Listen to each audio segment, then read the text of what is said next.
Number 1. Funeral in the Philippines. No crying, just playing.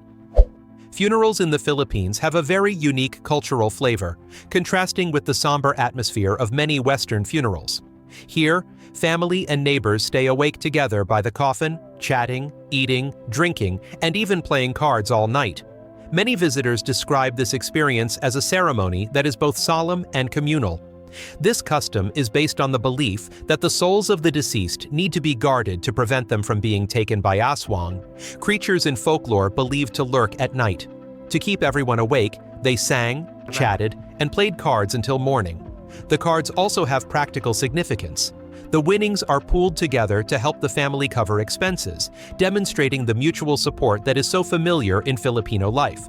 Some localities even see this liveliness as a way to lighten the sorrow for the family. The funeral can last for several days. Outside, young children were playing, adults were laughing and talking, and visitors brought extra food to share. For foreigners, that sight might be unexpected, but it exudes a warmth rarely found elsewhere. Number 2. Sleeps next to the deceased. Right in the heart of Manila, one of the most expensive places to live in the Philippines, exists the North Cemetery community, where thousands of poor families live directly within the cemetery. Many people call this the living neighborhood among the dead. This community formed in the late 20th century when many families lost their homes due to economic hardship.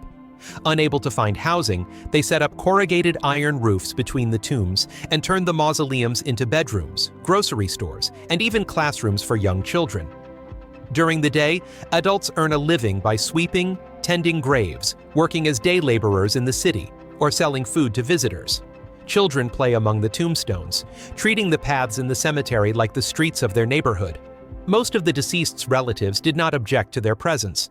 Many families believe that having someone regularly tend to the gravesite also provides a quiet sense of peace. In 2019, the local government implemented a relocation plan, but limited resettlement housing meant that only a few households moved. Many people continue to stay, living among the graves in an environment that is both harsh and close-knit. Number 3.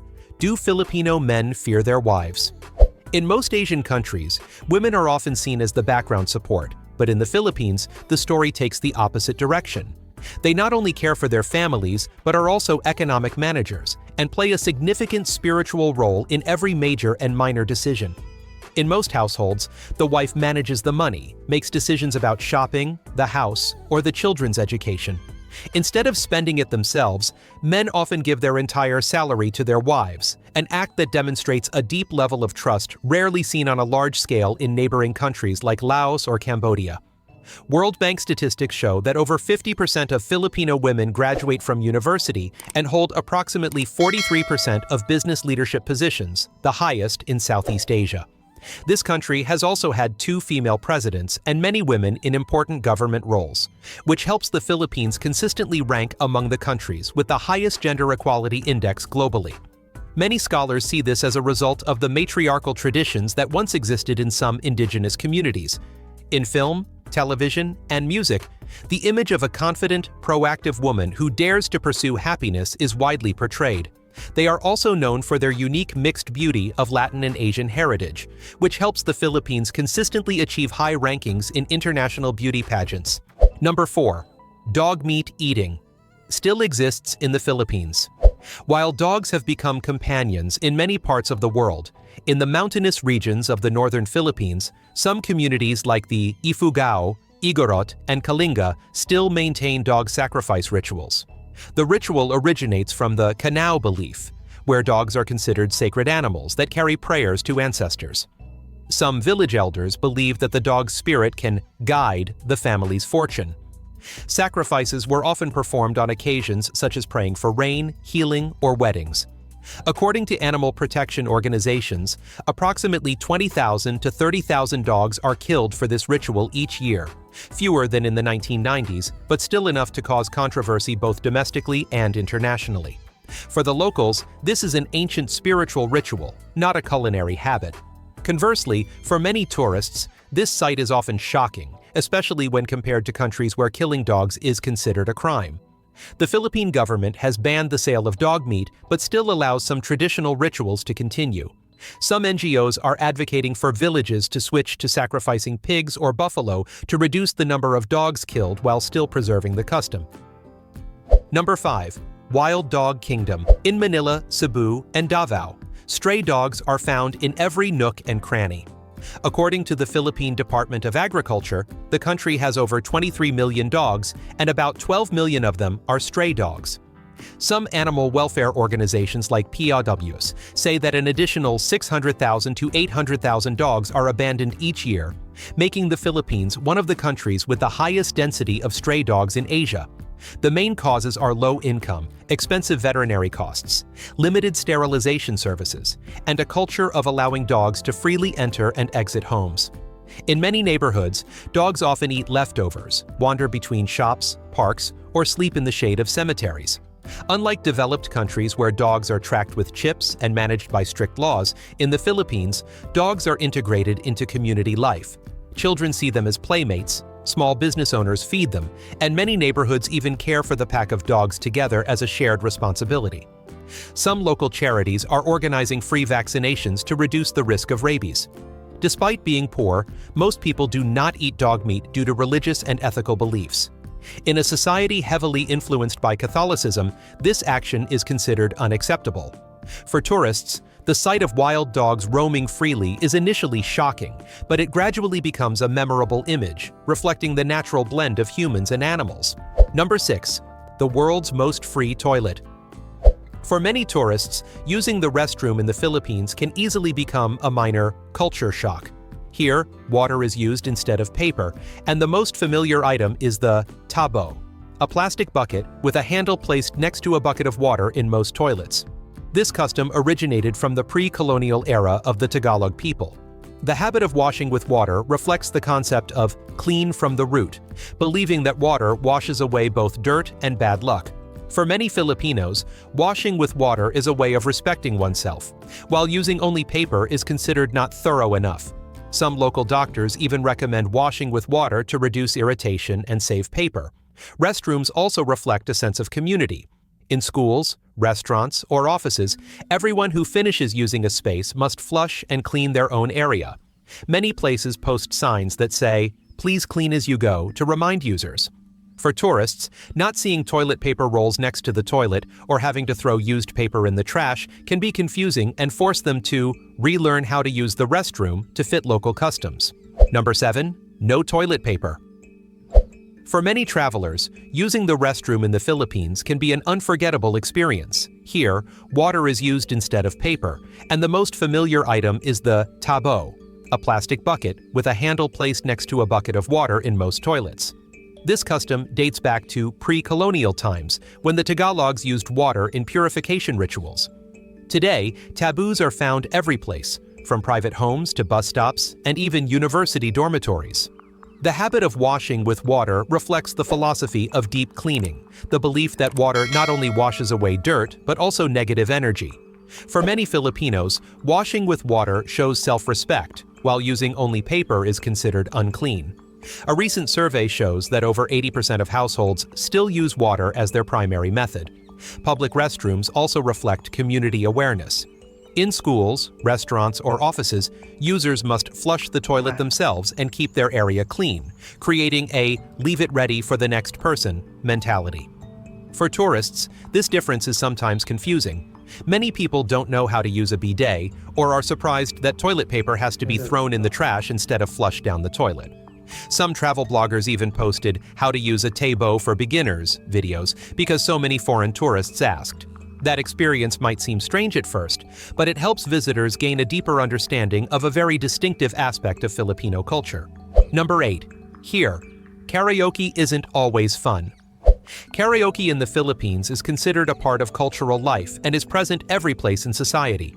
From bustling urban areas to simple villages, all it takes is an old speaker and a microphone for the entire community to sing together late into the night. This familiar activity reflects the open lifestyle and sharing spirit of the people. From a young age, Filipinos are constantly exposed to music. They sing in churches, schools, festivals, and consider singing a way to express their feelings.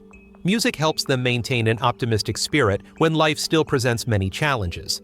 Many families see singing together every evening as a bonding habit, helping them feel more relaxed after a hard day's work. In poor areas, singing has even greater significance. It's like an affirmation that joy still exists even when material conditions are insufficient.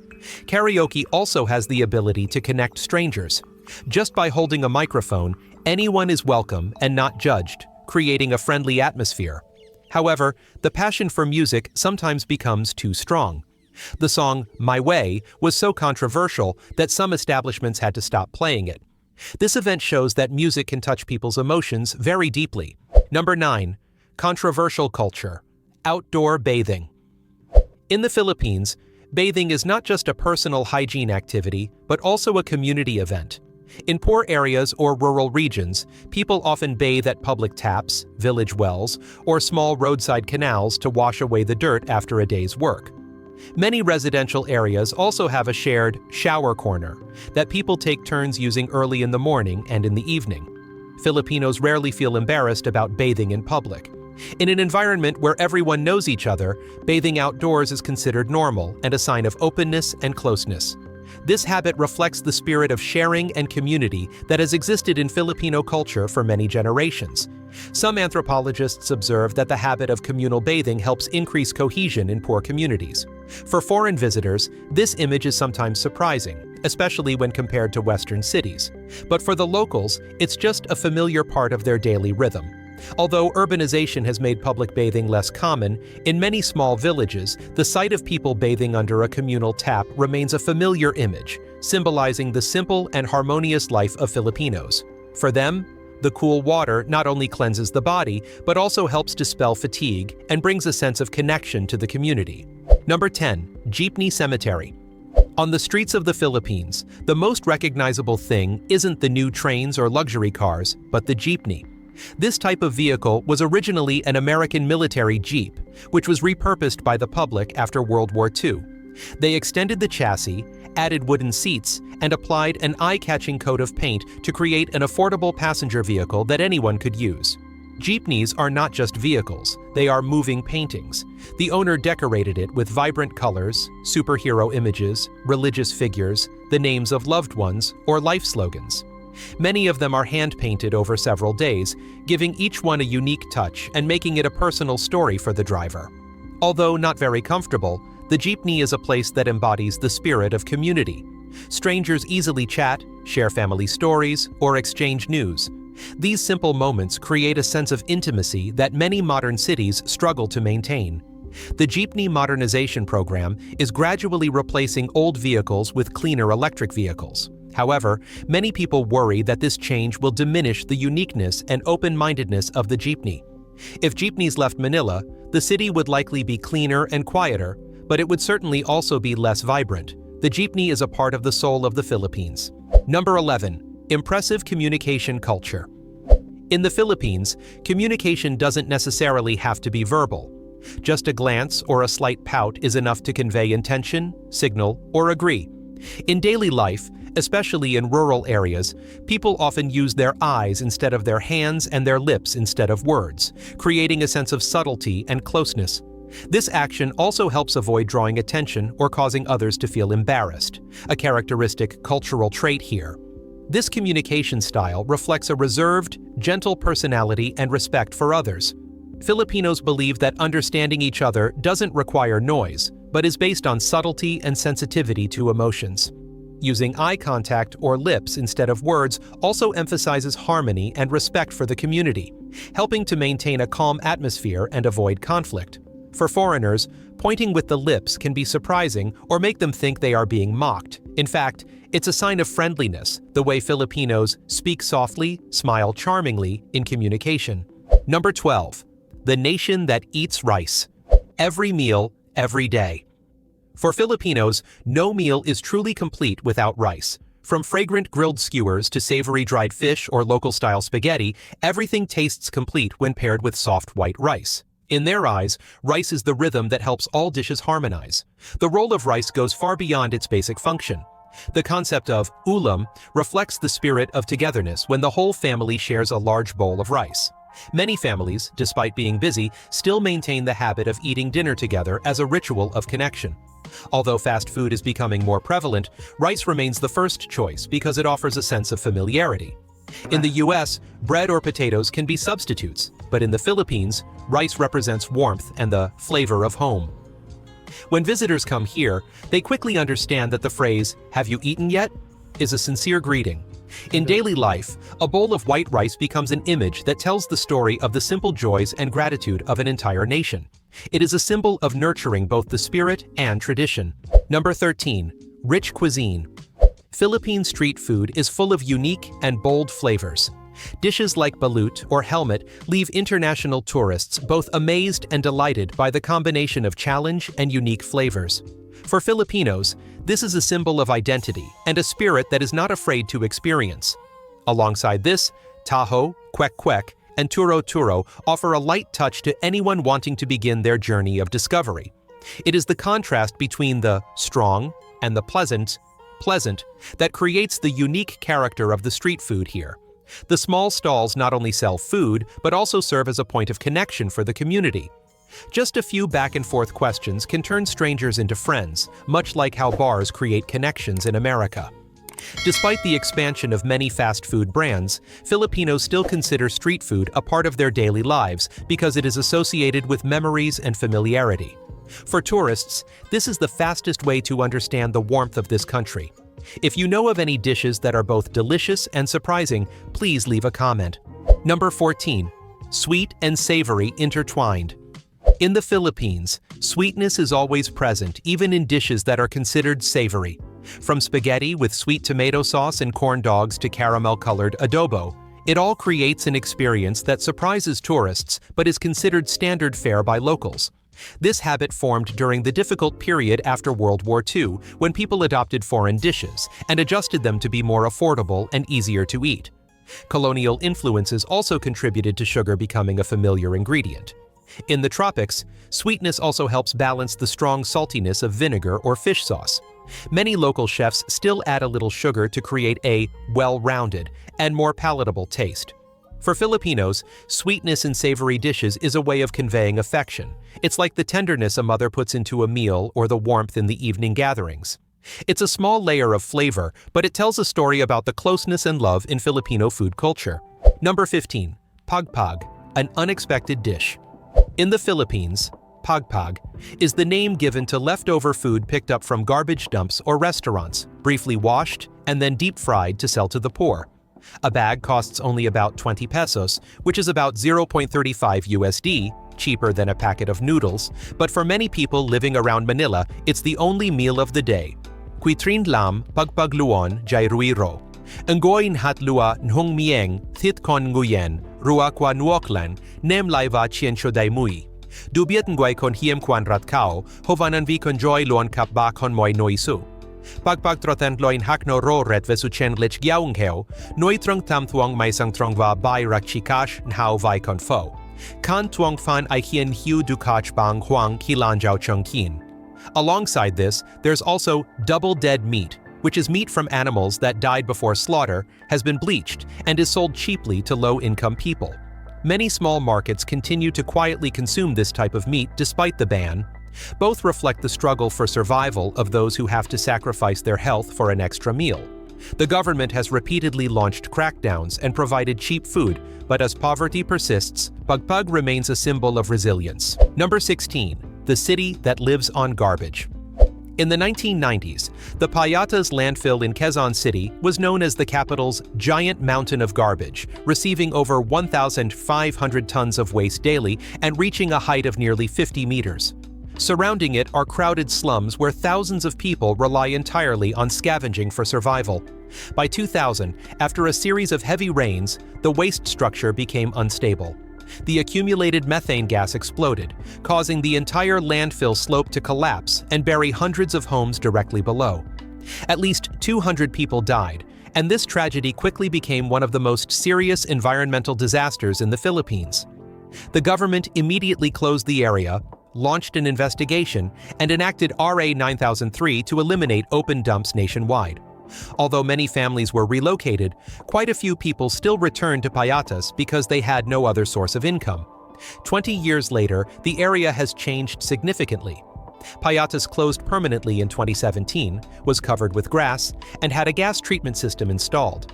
The city is also investing in environmental education centers, piloting smart waste collection models, and expanding green spaces for residents.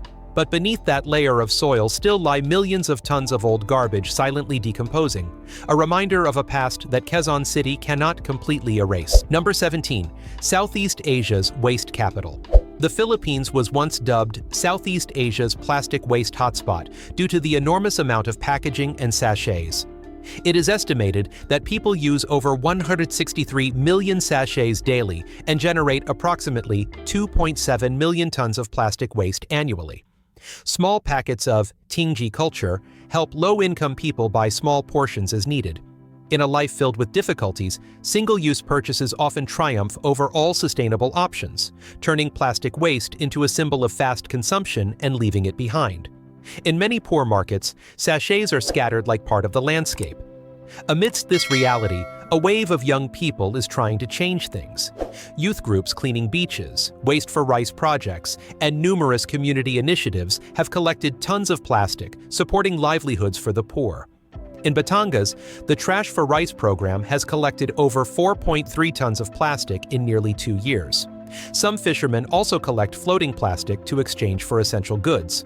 The government has been promoting the EPR law since 2022 to force businesses to collect and recycle packaging. However, when infrastructure and community awareness haven't kept pace, plastic waste still covers many coastlines. Visitors here not only see trash, but also the story of choices that society as a whole has to pay for. Number 18 is here, the guards always carry guns. In the Philippines, the image of security guards carrying guns standing in front of supermarkets, convenience stores, or fast food chains is all too familiar. Tourists are often bewildered by this sight. The cause stems from a complex historical context. Urban crime once surged, armed groups in the South caused instability for decades, and the political landscape was always marked by periods of tension. People are learning to seek protection through private security forces, especially when trust in public law enforcement agencies isn't always strong enough. Therefore, the person holding the gun becomes a symbol of order, not a cause for concern. What's special is that they always maintain a friendly attitude, greeting customers, opening doors, offering assistance when needed, and creating a sense of security through their politeness.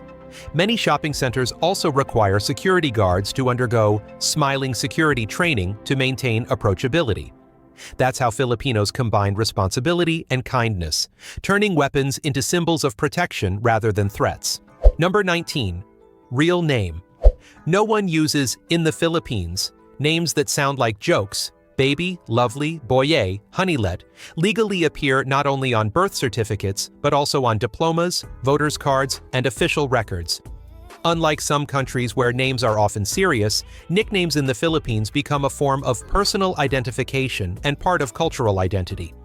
The origin of this custom stems from the belief that a name should reflect emotions, love, and closeness rather than social status. This way of thinking shapes the concept of competence. Professionalism is measured by actions, not by reputation. In work, family, or community settings, using nicknames creates comfort and connection, reflecting the spirit of pakikisama, a characteristic feature of Filipino cooperative and united culture. Even in politics, candidates like Bongbong Marcos or Leni Robredo appear on banners with their nicknames, making people feel they are as close as family. Visitors are often surprised and amused, but then realize that in the Philippines, even the name embodies the characteristic smiles, friendliness, and warmth of the people here. Number 20. Tardiness culture. In the Philippines, being late isn't necessarily rude, it's part of the culture. Filipino time describes the habit of being late by 15 to 30 minutes to several hours, originating from the agricultural era when the rhythm of life was based on sunlight and weather conditions rather than clocks. People work seasonally, according to the natural rhythm, and don't measure time down to the minute. In modern times, this habit still exists as a humanistic trait, emphasizing people over schedules. In Japan or the US, being on time is a way of showing respect. In the Philippines, being late can be a form of gentle courtesy, giving others more time to prepare or to reduce social pressure. This personality reflects a culture that values emotions, prioritizes relationships, and emphasizes flexibility. However, the younger generation is changing. In 2011, the One Time campaign was launched to encourage punctuality and improve productivity. Today, you can see two sides of the Philippines: a group of young people who are punctual and those who still live at a leisurely pace, according to their own rhythm. For tourists, Filipino time is a reminder that in this society, people are more important than the clock. Number 21. A call from the land of 1,000 islands. The Philippines, a country with over 7,600 islands, has surpassed India to become the call center capital of the world.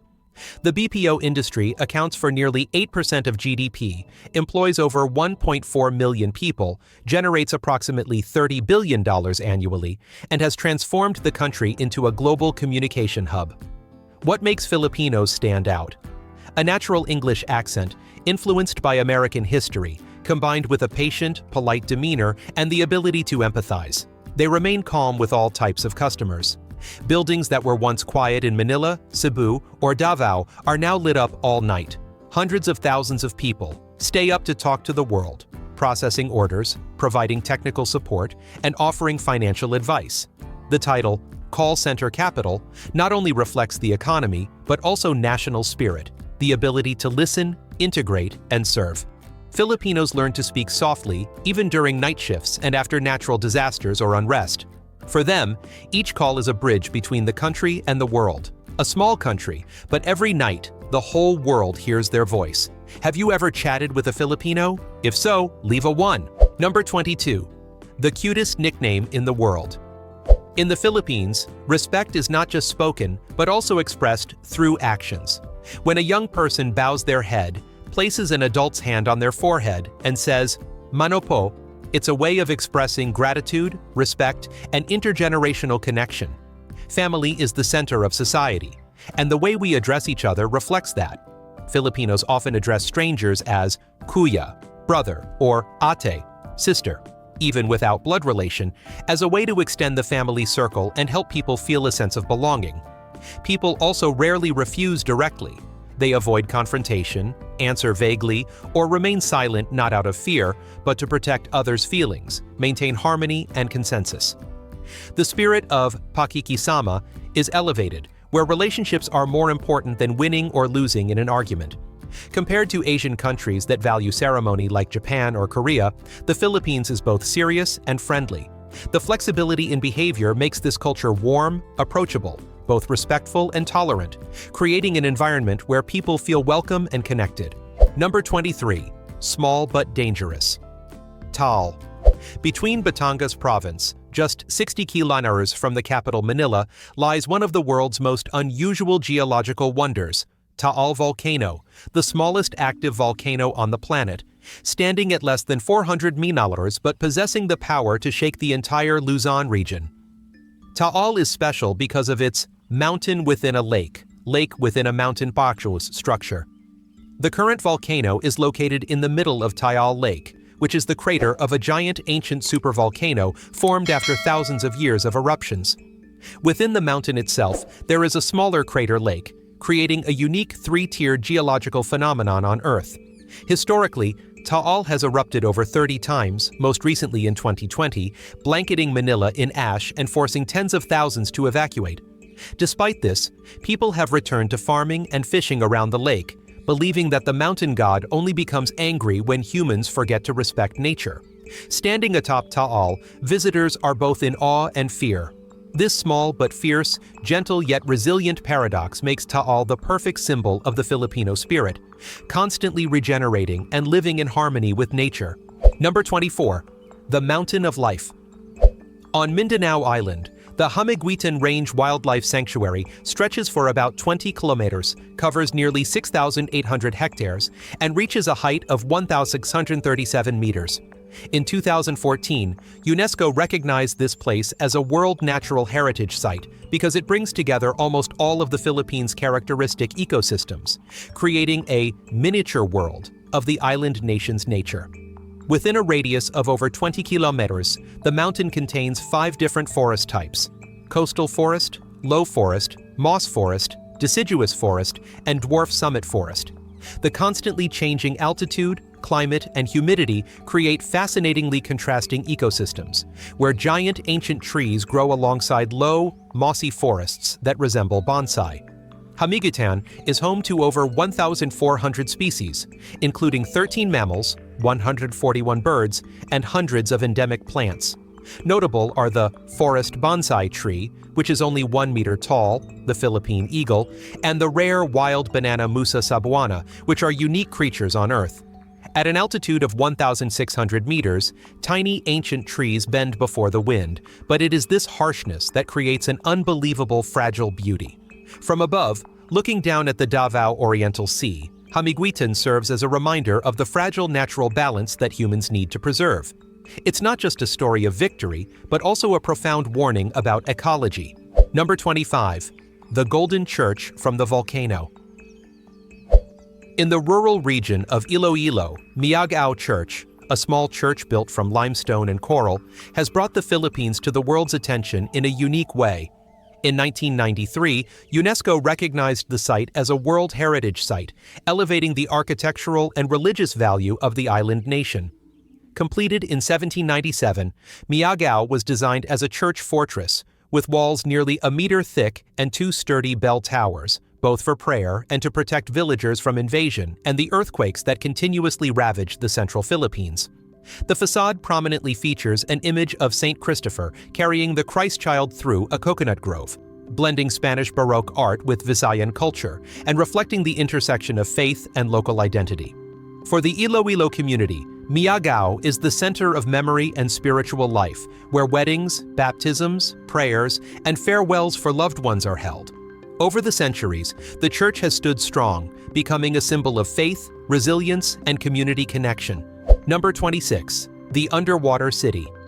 Flooding in the Philippines occurs almost every year and is one of the most flood-prone areas in Southeast Asia. Households in Manila or Parañaque experience an average of 2 to 3 floods each year. People adapt to floods as part of life, building wooden planks, placing crates on tables, and inviting neighbors into their homes. From 2010 to 2011, over 1,230,000 people were affected, with property damage reaching P898 million, US $0 million. Flooding is not only a challenge, but also a memorable experience for tourists. People row boats down plastic streets, children still play in the water, and cafes float temporarily in the current. The government is implementing early warnings, declaring state of calamity, zones, and carrying out flood control projects.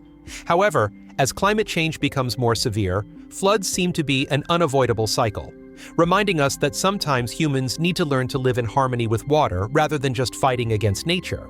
Number 27. Philippines, a country living with earthquakes. The Philippines is located on the Pacific Ring of Fire, which accounts for over 90% of global seismic activity. Underground, dozens of tectonic plates collide, making this island nation one of the most seismically active places in the world. On average, the Philippines records 15 to 20 earthquakes daily, with only about 2 to 3 of them being strong enough to be felt. The 2013 disaster in Bohol, a 7.2 magnitude earthquake that killed over 200 people and destroyed hundreds of historical structures, became a national turning point. After that, schools conduct regular drills, and the government encourages each family to prepare a go bag, which is an emergency kit containing a flashlight, water, a radio, and medicine. What's remarkable is that despite thousands of tremors each year, Filipinos don't live in fear. They accept earthquakes as a natural part of life. The small houses are built flexibly. Children memorize the duck, cover, hold rule, and after each earthquake, neighbors clean up together, laugh, sing, and continue with life. Number 28. The longest Christmas on the planet. Christmas in the Philippines is the longest holiday season in the world. People start preparing in September and maintain a festive atmosphere until early January. The last 4 months of the year, also known as the Burr months, are filled with Christmas music and the aroma of Noche Buena roasted rice cakes throughout the streets. The most recognizable symbol is the parol, a star-shaped lantern that shines brightly, representing guiding light and hope. Each parole is handcrafted from bamboo and crepe paper, carrying the belief that regardless of wealth or poverty, God's light will illuminate the home. Before Christmas, millions participate in Simbang Gabi, a series of 9 early morning masses. Those who complete all 9 ceremonies are believed to receive a simple but meaningful wish: health, happiness, and peace for their families. For international visitors, Christmas in the Philippines is a captivating experience. Carols echo from small villages to cities. Children go caroling from house to house, and adults share meals with their neighbors. Number 29. A friendly country with surprisingly good English speakers. The Philippines is a rare place in Asia where visitors feel welcome from the very first time. You feel a sense of familiarity from the very first moment, not just because of the scenery, but also because of the people. A smile, a nod, or a simple, "Hi ma'am, sir," can turn strangers into friends instantly. Hospitality is shown through small gestures, sharing an umbrella, giving directions, or inviting you to a meal because they believe true joy is complete when shared with others. Helping is not politeness, but an instinct of community life. English is widely used in communication, schools, and signs, making visitors feel at home. Filipinos speak English with a warm, light, and easy-to-understand accent, a legacy from the American era, but now a tool for global connection. Thanks to this ability, they serve the world from call centers and tourism to international education, while still maintaining their characteristic friendly and humorous spirit. When you leave, the phrase, "It's more fun in the Philippines," is no longer just an advertising slogan. True joy lies in the smiles, the welcome, and the hospitality of the people here. Number 30. In the Philippines, beauty queens are a national religion. The Philippines is the land of fiestas, colorful village festivals that take place year-round. Amidst the sound of drums, the rhythm of dance, and the aroma of food wafting through the air, what the people eagerly anticipate is not a parade or fireworks, but the beauty pageant, where the spirit of community is vividly displayed. Beauty queens in the Philippines are not just about beauty, they are also cultural icons and a source of local pride. From the schoolyard to the small neighborhood, the stage is where people gather, cheer, and share joy. The winner represents the identity, aspirations, and optimistic spirit of the entire community. The Miss Gay competition for the LGBTQ+ community further emphasizes inclusivity and celebrates diversity. During the lively ceremonies, the contestants shone with confidence, humor, and captivating performances, receiving enthusiastic applause from everyone. The passion for beauty pageants isn't about showing off, but a way for Filipinos to find joy and beauty even in simple lives. Each festival is an opportunity to connect the community, express cultural pride, and celebrate the simple joys of everyday life. The Philippines is truly a world turned upside down, full of surprises, isn't it? If you find this video interesting, don't forget to like, subscribe to the channel, and share it with your friends to explore together. Which fact impressed you the most, or which country do you want to explore next? Leave a comment below and see you on the next adventure.